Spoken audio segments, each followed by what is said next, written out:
তোমার মতো এমন মা যে ঘরে আসা শত্রুকে পানি এনে দেয়, তার কোলে এমন সন্তানের জন্ম কেমন করে হলো মা? তুমি তো ওদেরকে 10 মাস 10 দিন গর্ভে ধারণ করেছো, বুকের ফোঁটা ফোঁটা দুধ দিয়ে ওদেরকে বড় করেছো। ছোটবেলা যখন ওরা কেঁদেছে, বুকের দুধ দিয়ে ওদের কান্না তুমি থামিয়েছো।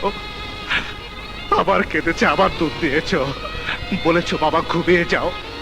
সে দুধ খেয়ে ওরা এদেশের সন্তানদের রক্ত চুষে খাচ্ছে, রক্ত।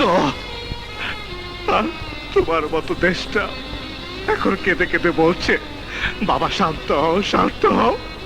আর তুই কিরে, লাগে লাগে মারলে?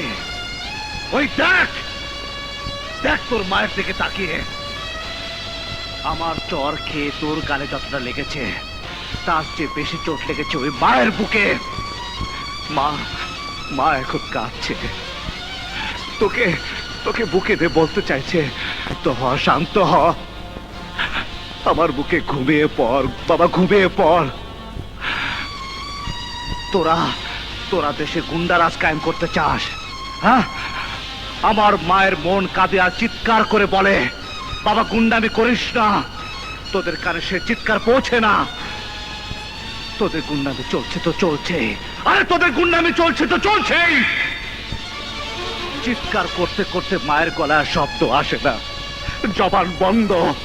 শাসন করতে পারে না মা, শাসন করতে পারে না, কারণ সে তার গর্ভধারিণী জননী। কিন্তু সরকার তোদের মতো শয়তানদেরকে শাসন করার অধিকার দিয়েছে পুলিশকে। বাবা, তোমার মতো ধৈর্য শক্তি আমার নেই মা। I M a bad police officer, bad police officer.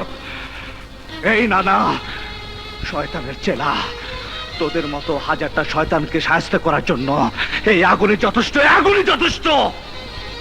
এই তোর পেঁচাল বন্ধ কর, মায়ের সামনে তোর কিছু কইতাছি না। তুই আমার বাড়িতে আইয়া বহুত বড় বড় কথা কইছস, মার সামনে আমার গালে চড় মারছস।